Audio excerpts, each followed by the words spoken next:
Hi, good evening. Thank you so much first for inviting me into your home tonight to talk to you about having and maintaining healthy breasts for life. I'm Bridgit Hallam. I'm the Women's Imaging Manager for Orange Coast Women's Medical Group. You know, right now, it is a time of empowerment, of advocating for ourselves and our own health, to know what's going in our body, to know what's coming out of our body. One way that we can determine how best to control the healthy breast is by having the right information. So tonight I want to advocate for you some good information. The more information you know about breast health, the better risk assessments you can make for yourself and be your own advocate, as well as talk to your physician and your provider about what risks are you most susceptible to. But tonight we're going to talk also about the types of tissue you have, as well as what you can do to help yourself in getting breast health safe. You know, breast cancer is so common. It's so common, like nowadays there's 1 in every 8 American women will be diagnosed with breast cancer. That's why it's so important for you to know.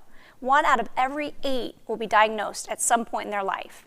And there's some factors that you can't even control. One of those is being a woman. Women aged 50 and over have a higher risk of developing breast cancer because the older you get, the more risk factor you have. So 2 of the biggest factors that you have is being a woman and your age. Now, I bet you're asking, am I at increased risk if I have family history? You are, but only 5 to 10% are you at a higher risk factor. So even with that risk factor, anyone can get breast cancer, even if you have no family history at all. It's really important that you know your family history and you're able to understand your personal risk. So knowing that you have family history and knowing that even if you don't have family history, you need to be sure you're aware of both of those factors and be able to provide that to your provider. I don't want you to solely rely on the fact that you have breast cancer and you're at increased risk, because there's other factors that we're going to go into. I know that you probably want to understand those risks. There are a lot of risk factors that come into play when you're talking about breast cancer. Some women have higher risk, like we talked about.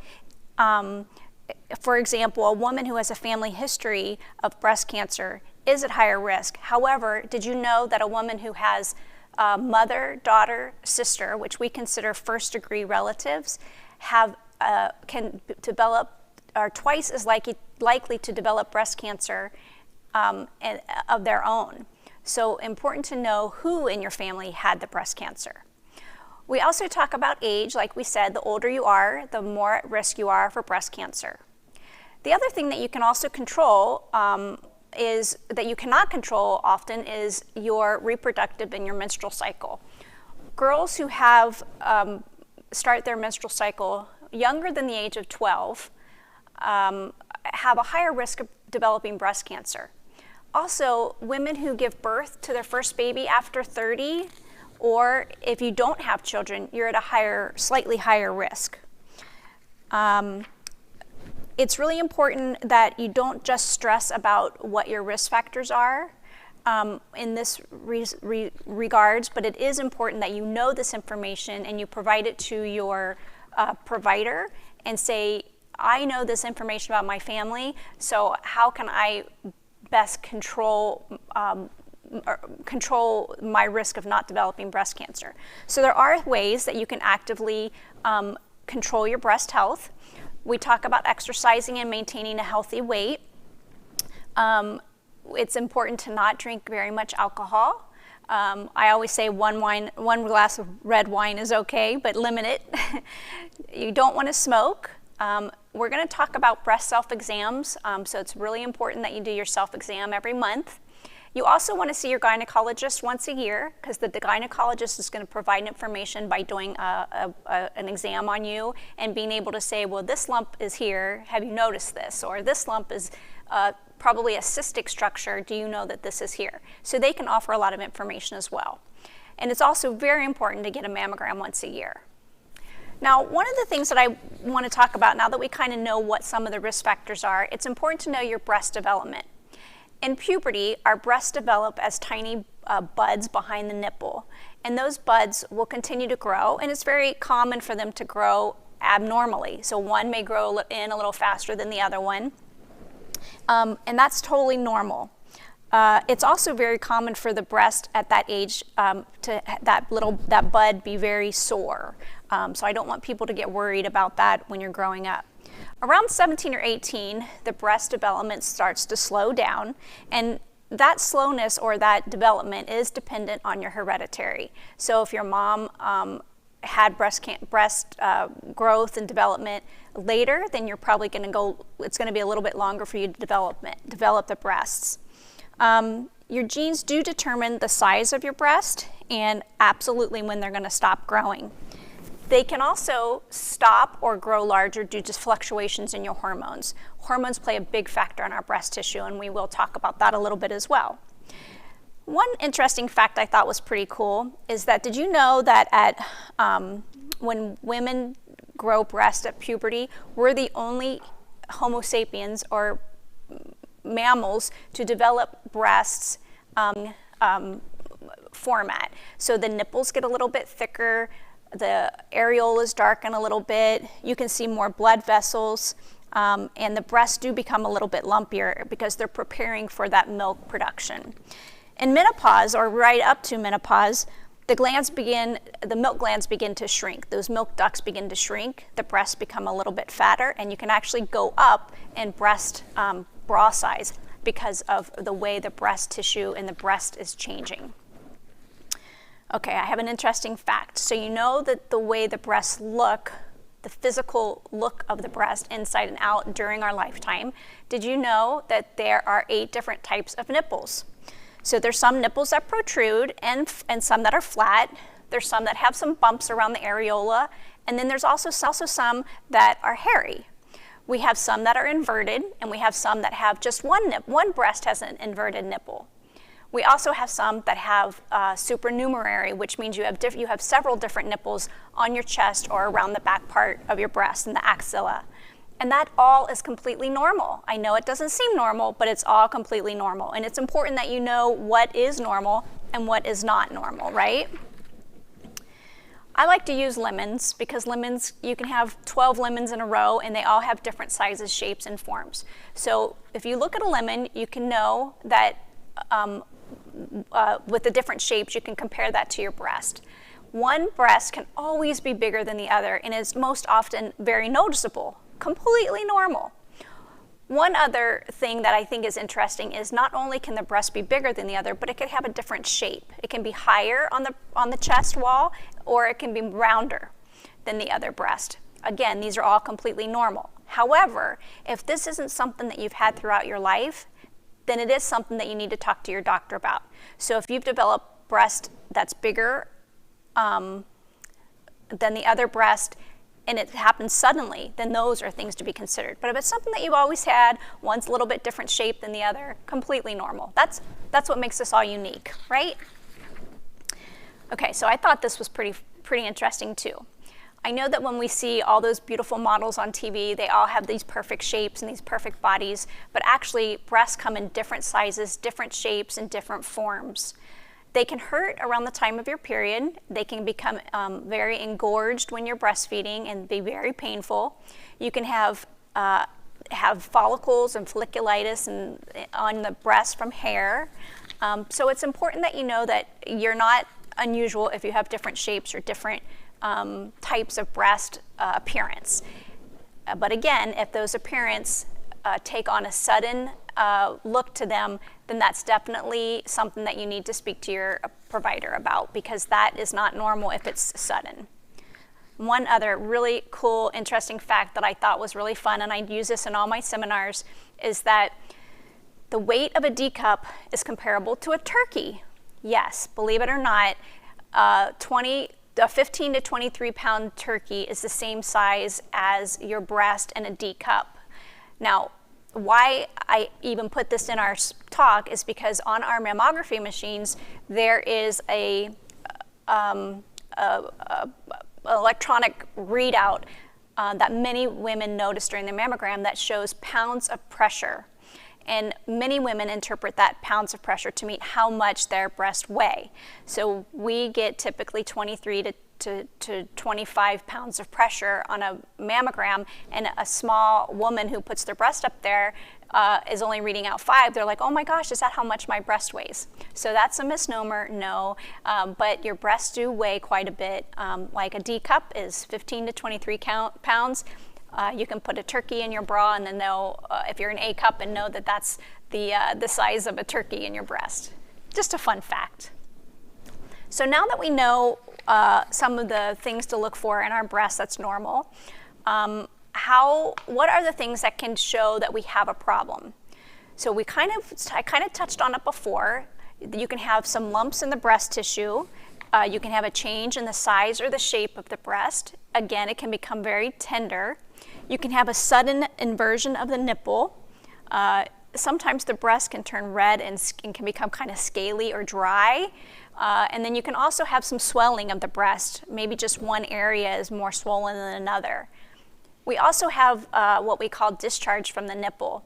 Sometimes you can have a nipple, you take your bra off and you can see that there's some fluid inside that bra. If that comes out on its own, and it's clear or bloody or purple or brown, those are things that you need to talk to your provider about as well, because those are not normal. Now, once in a while, you may notice a milky discharge. That's okay. If you notice anything besides milky, then I would definitely consult your doctor, especially if it's coming out on its own. So these are all things that you should watch out for because they are indicative that something could be going on. I'm back to lemons. So lemons on this slide, it shows what breast cancer can look like. Again, I use lemons because they are very comparable to breast tissue. Sometimes on a breast, like we talked about, you can have some hardness in the breast. The other thing I like to use lemons for is you can go to the store and you're like, gosh, I don't know, what it's supposed to look like. Lemons are very indicative of the type of things that you can see on a breast. Hardness, redness, indentations, you can have an asymmetry, you can have some, puckering or dimpling of the breast. You can also see some things coming out of the nipple like we discussed. So it's important to just know a lot of the factors that can be indicative of something to worry about. But if you ever have questions, we're always only an email away at Orange Coast Women's Medical Group. Now, all women are supposed to be getting their breast self-exams after about age 19, right after your breasts are fully developed after pubescence. And one of the reasons that this is so important is that breast mammograms do help us detect lumps in the breast after they've developed. Our goal is for you to be empowered to check your breast, know what's normal, what's not normal. And we're going to go into a more in-depth explanation of how to do that correctly. But it is important to know what they feel like, what they look like, so that if anything is sudden or new, you can alert your physician right away. There are some breast lumps that are what we call benign or not cancer, and they usually feel like a grape. I know I use a lot of fruit analogies in my talks because everybody eats fruit and it's an easy, cheap thing to kind of check out. But a benign breast lump in the breast, one of the things that we call a cyst, which is a fluid-filled sac in the breast, is something that feels like a grape when you push on it. It's easily movable. It has some smooth edges to it. It's not hard at all. Often these cystic structures can be found in both breast tissue. Some reasons that you get those are because you have fibrous tissue or what we call dense tissue. You have you're drinking a lot of caffeine, you have a high hormones, or you're taking birth control. Lots of reasons cause these cystic structures. One of the other things that you can have in the breast that's a benign lump is what we call an intramammary lymph node. Intramammary lymph, there's two different types of lymph nodes that we talk about in the chest. One is axillary lymph node and one is intramammary lymph node. Axillary lymph nodes are in the armpit and intramammary lymph nodes are in the breast. And your body has a lymphatic system that runs from the breast tissue into the armpit and the arms and then across to the other breast. And you have all these throughout your whole body. It's very common when we do a mammogram to see these intramammary lymph nodes, and they're not anything to worry about. It's usually because something is trying, some foreign body or some infection that you may not even be aware of is trying to drain out of the system, and we see it on the mammogram. So totally normal. One of the things that I like to talk about is the importance of doing a breast self-exam. 40% of women who feel a lump are diagnosed with breast cancer, and that is a big statistic.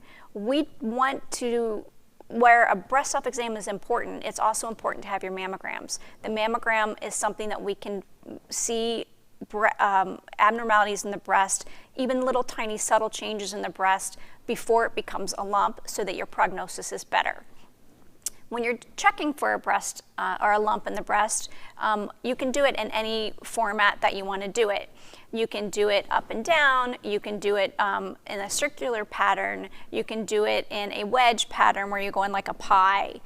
However you do it doesn't matter as long as you do it and you're checking. Most people do it in a circular pattern. They start from the nipple and they go backwards and they feel all the way into the armpits. So it's really important that you feel the whole breast. Now, you may say, oh, I feel things all the time. That's really common. And if you do it every time, once a month, at about the same time, it's you will know if there's something that's abnormal because you weren't used to it before. There are 5 steps to a good self-exam. So what I want you to do right now is stand up. You're going to put your hands on your hips and you're going to put your hands by your side first, and you should be able to see the size of your breast, the shape, and the color. You want to make sure that at this time that they're the same size and shape, or that they've always been the same size and shape or the same roundness to them. You shouldn't see any dimpling or pinching or puckering. Your nipple, if it wasn't inverted before, it shouldn't be inverted now. I don't want you to see any redness areas, any sore spots, any swelling, things like that. So now that you've looked yourself in the mirror and with your arms to the side, and you can see what your breasts look like, the next step you're going to do is to raise your arm, and you're going to feel for the breast in that circular pattern that we talked about. You're going to raise your arm, and what we have you do is you're always going to raise the arm of the breast that you want to check out. So if you're looking at the right breast, you're going to raise your right arm, and you're going to use the pads of your forefinger, and you're going to palpate in whichever direction you want at different depths and different pressures to advocate that there's nothing going on in the breast and that you still feel the same things that you did last month. You also want to check to make sure that there's no fluid coming out of the nipple. You don't want to squeeze it because that will just make it continue to come out. So don't squeeze it. It should be something that you just see when you're palpating on its own. The 4th step is you can lay down, or you can go in the shower, or you can stand in front of a mirror still, and you can check for these changes and examine like your underarm like we talked about. You want to put both hands on your hips also to visualize and flex your arms to kind of see if the breast tissue changed at all. Sometimes when you flex those muscles, if there's a lump in the breast, you'll really be able to see it. So it's important to check that as well. And then of course the last step is to be sure that you're doing it every month. If you are menstruating, you're going to do it the first day after. You're going to do it the 7 days after the first day of your cycle, so 1 week after you start your cycle.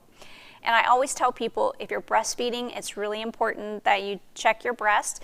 Women who are pregnant can develop breast cancer. You have an increase in hormone levels at that time, and if you have anything subtle trying to develop in the breast, it's important that you are checking those breasts. So if the hormone levels increase, it's not increasing your chances or you're thickening that mass in the breast.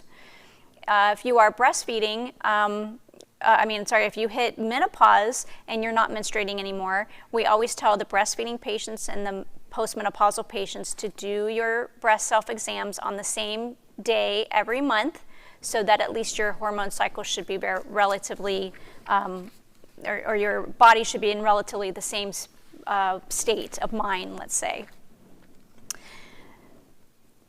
So we know some of the things we've talked about already, but did you know that the good news is that mortality is decreasing in the United States because of technology?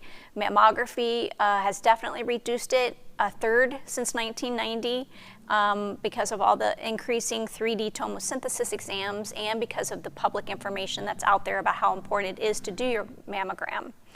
The tomosynthesis information is we're catching breast cancer at 2 and 3 and 4 millimeters in size. So mammography, remember, is not a way to prevent breast cancer because it doesn't, but it is a way to catch it at its earliest stage, and so it's why it's important to come in every year for your mammogram. I did want to tell you that even though it's 1 out of 8 American women will develop breast cancer in their lifetime, 1 in 6 women who develop breast cancer are between the ages of 40 and 49. 3/4 of the women diagnosed with breast cancer have no family history. They're not considered high risk. They just develop breast cancer. So breast cancer is scary in the fact that it can hit anyone at any time, even men. So women, if you're doing self-exams, go ahead and do a exam on your husband so that he's being checked as well, especially if he has family history. We talked about the physical appearance of the breast. We talked about some of the things that you can do to maintain your health of the breast. And now there's 3 forms of breast imaging. We talked about mammography. The other form of imaging that we do to help you on our side maintain healthy breast is do an ultrasound. There's also breast MRIs done. A lot of people say, well, can I get my ultrasound? Can I have an ultrasound only because the breast mammogram hurts me so much? Or can I have an MRI because it tells me everything? Well, those are misnomers. The mammogram is still the gold standard, and the reason for that is it's able to see the most common types of breast cancer at its earliest stage. It looks for changes in the tissue. It looks in architectural form changes of the breast tissue and the ducts. It also looks for deep areas in the axilla that we can see that can show something's going on in the breast. Ultrasounds, if we see something on the mammogram like a mass, we'd usually do an ultrasound because the ultrasound allows us to not only see that that mass is there, it allows us to determine if it's solid or fluid. And that helps the doc. And then it also we can look at the shape of it, see if it's elongated or if it's spiculated or if it has certain shadows. So there's different things that tell the radiologist information about what the next step is in assessing what is going on in the breast. The MRIs are used to stage for breast cancer if you've developed breast cancer. We also use that as a screening tool to determine those women who have that family history, first degree family history of mom, daughter, sister, dad with breast cancer. It helps us assess those high-risk patients. It's just a secondary screening tool. Can be used as a secondary screening tool with mammography. So if they see something on the MRI, they can go back to the mammogram and say, okay, I see this at this spot at the 3 o'clock on the left breast. Let's see if I see that on mammogram. So they use all 3 of these modalities as a correlation with each other. But mammography is still the most important form of detecting breast cancer. We talked a little bit about some tomosynthesis mammography. Tomosynthesis mammography is the newest form, and most insurances now are paying for it, and it's amazing. We're catching breast cancer at a really, really small early stage, and so that's helping our mortality rates and also making it easier for people to go through the treatment for breast cancer. The way tomosynthesis works is it has an arc on it. So the breast goes in and then there's an arc, and the arc goes 7 degrees this way and 7 degrees this way. And it takes slices of the breast tissue. Sort of like if you were to open a book and you you feather the book and you see all those pages, it's very similar to that. And in each one of those pages, we can see millimeter slices of the breast tissue. So if something is very, very tiny, we can see it on one slice as opposed to not being able to see it at all because other tissue is covering it up. We do offer 3D tomosynthesis at our Orange Coast Women's Medical Group locations. We offer that at Laguna Hills as well as our San Clemente location. We also offer it here at our Irvine location. Many people ask, when do I schedule it? Well, it's always best to schedule your mammogram 1 week after your period. That way the breast won't be quite as tender or quite as swollen, and it's much, much more comfortable. At Orange Coast, we also offer same-day mammograms. So if you come in to have your annual exam with your provider, you can have a screening mammogram at the same time. So I know how busy you women are. It's so important to get one-stop shopping as much as possible. So we do offer that at our San Clemente, Irvine, and Laguna Hills locations. Our 5-year survival rate for our statistics with breast cancer is improving. We have gone from 75% for invasive breast cancer in 1974 to 90% survival rate, 5-year survival rate, which is amazing. And that has a lot to do with the technology, how you have a team of doctors that help you if you have any kind of need for a biopsy, and the navigation of the treatment.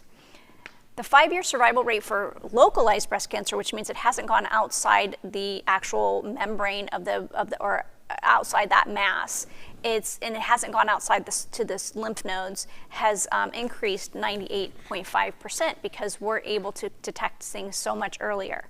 And I know there's a lot of things that we talked about with regards to your the physical appearance of your breast and how you can look at that. We talked about some of the things that you can't control, like your age and being a woman.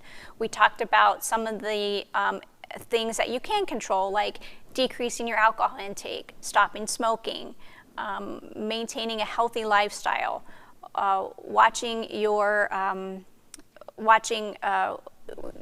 making sure that your breast self-exams are done every year. All of these things are so important to advocate for yourself on how to have and maintain healthy breasts. There's a lot of questions and a lot of information that people have, and we're always happy to answer those questions for you. We do have information on our website at Orange Coast, or it's ocwmg.com. You can go to the imaging section, and it has the mammography page, and my email's available on there, and you can always email me questions. But it's very, very fun to come into your homes tonight and speak to you about how to maintain healthy breasts and making sure that you're advocating for yourself and empowering yourself for maintaining that. Knowing the physical appearance of your breast, knowing what risk factors you are, and the more informed you are, the better your chances are of making sure your risk of developing breast cancer is really low. So I think that we have a couple questions. Thank you.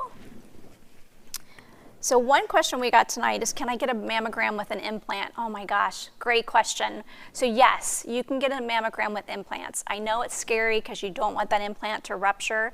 I've been doing mammography for over 20-something years, and I've never ruptured an implant doing a mammogram. We have ruptured them doing biopsies because the needle gets so close to that implant. But doing a mammogram, no. We actually take, in a regular mammogram without implants, we take 4 pictures. With a patient with implants, we take 8 pictures. And the reason we do that is we do the same set of 4 pictures, but we do very minimal compression with the implant in place. And the reason that that's so important is it's important to make sure there's nothing growing, attaching to that implant. So we're not actually looking for rupture of the implant, because a rupture of the implant is best seen by MRI in correlation with the mammogram. But our biggest goal on getting that implant picture is to make sure there's nothing attaching, no breast cancer attaching to that implant, and it looks completely well intact. Can I have the COVID vaccine can the COVID vaccine affect my mammogram results? Great question. We've been getting this a lot. we're so excited that hopefully the pandemic is ceasing or going to declining rapidly. Hopefully the second variant's not going to be a big issue. But that's a good question in the sense that we have had some issues. One of the things that we've found out is that with the COVID vaccination, up to 8 weeks after your doses, you can still have enlarged lymph nodes. And that's okay, because our lymph nodes are doing what they're supposed to be doing. The lymph nodes combat any foreign body in our body, and they attack it and they say, oh my gosh, get out. Well, when they do that, the lymph nodes get enlarged and to fight off that infection or that foreign body. What's really important to know is that when we do see that enlarged lymph node, we do get you back. If we don't see anything clinically in the breast, we never assume that it's from the COVID vaccine. We do get you back in, do an ultrasound, and then we always get resolution on that ultrasound. But regarding breast cancer, there's nothing proven or shown that it's causing any type of breast cancer or breast concerns. How many of your offices offer mammograms, and how can I make an appointment? We have, Orange Coast Women's Medical Group has 3 mammogram offices that offer mammogram and bone density. We also have the annual provider. Your pap smear can be done at the same locations. It can also be done, lab work can be done at the same time, and ultrasounds of your pelvic area, so we can check for gynecological concerns and cancers. So we do offer it at many of our locations. We do have 8 other locations, and we also, I'm sure most of you know, we are now affiliated with Hoag Hospital, so we can offer you scheduling appointment times at Hoag Hospital as well. Most insurances are accepted at our site as well as Hoag Hospital. Good question. Do I need an order from my physician to have a mammogram? You do. At Orange Coast Women's, we do not accept self-referrals. So you do need to have an order. However, the great thing about our practice is if you don't have a doctor who can order a mammogram for you, we can get you in to see one of our providers in the same day, and they can get that order scheduled for you right away.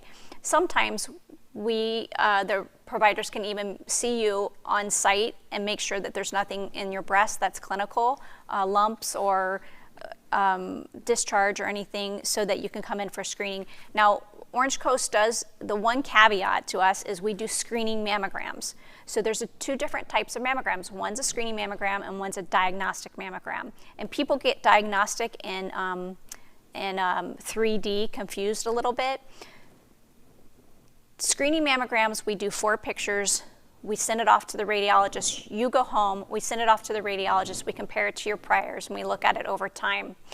A diagnostic mammogram is when we look at the breast, we do additional imaging with the mammogram. So we do the 4 pictures, and then we do additional pictures, and if you had a lump, we would do additional pictures in that area and an ultrasound at the same time, and then the radiologist is present to go over those results with you right then and there.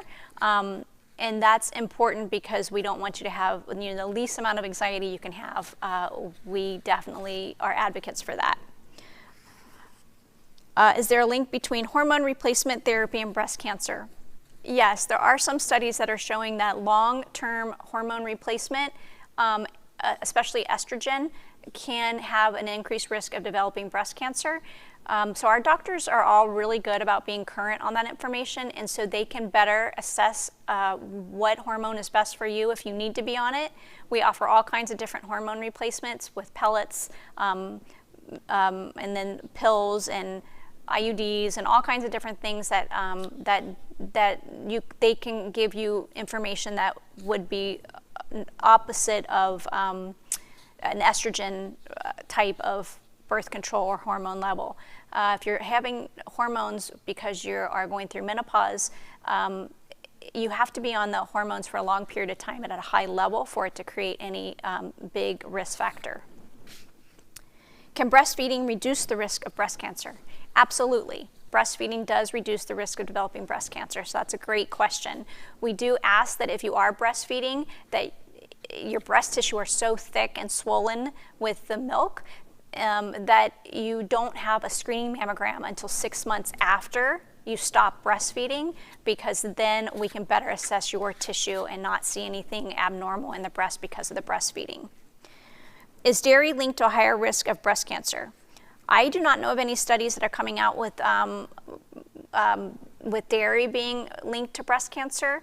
It's definitely something I can get back to you on. I know for a while soy, because it has a hormone level in it, that it was linked, but I think that that's been debunked.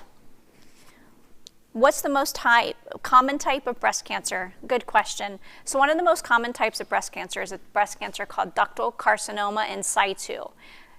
It is a localized breast cancer that occurs actually inside the duct, one of the milk ducts, and it can spread along that duct and cause all kinds of problems. And it can present itself in something called one of the things that we call calcifications. So calcifications are these little teeny tiny pieces of calcium, and they can occur because of the type of breast tissue you have. It can occur because of resolved cysts or fluid-filled sacs that are in the breast, but mostly it can form in the duct. And so when we see any type of calcification, we always get you back in to do additional imaging. We do special magnified images so that we can look at the characteristics of those calcifications and make sure that they have the appearance of benign traits of the calcium and not something that has something that's a little bit scary. And the doctors go over all of that with you once that mammogram special magnified images are done. We talked about that. Let's see, I got a couple more. What can I do to prepare for a mammogram? So mammograms are super simple. You just come in, we tell you to wear a two-piece outfit, even though we have really warm, comfy robes that you can put on. Two-piece outfit, and no metal is good in the upper half, but we do have you remove it, so it's fine. If you have necklace and jewelry on, you can leave that on as long as it's able to go to the back of the body. We have wipes that you can wipe off any powder, deodorant, or perfume that's from the waist up, and that's important because they have found that some deodorants can leave aluminum or lead behind, and it can look like those calcifications we were just talking about, and you'd have to go in and make sure it's not. So we make sure that you wipe that off, but if you can come in without that, with everything clean, that's the best way to come in for a mammogram. Other than that, you just come in and we take care of you. If you come to Orange Coast or any of the Hoag offices, it's very homey, and so you'll feel very welcomed, and it won't be a bad experience for you.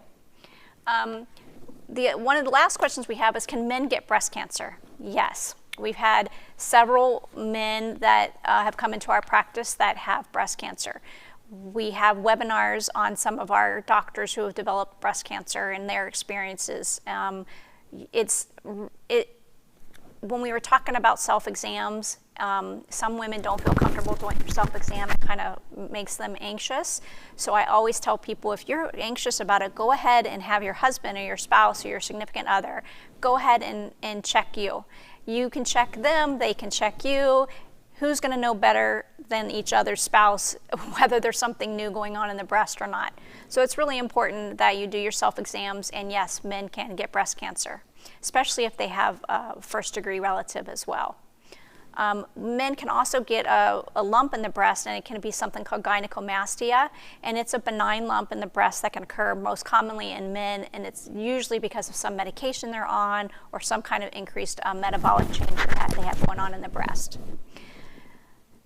So I think we're good tonight with all of our information. I am so happy and so excited to have come into your homes tonight and talked to you about how to maintain healthy breasts. I hope now that you can be advocates for yourself, and if you have any questions, please don't hesitate to ask, and I'm always reachable at Orange Coast Women's Medical Group. You guys have a great night.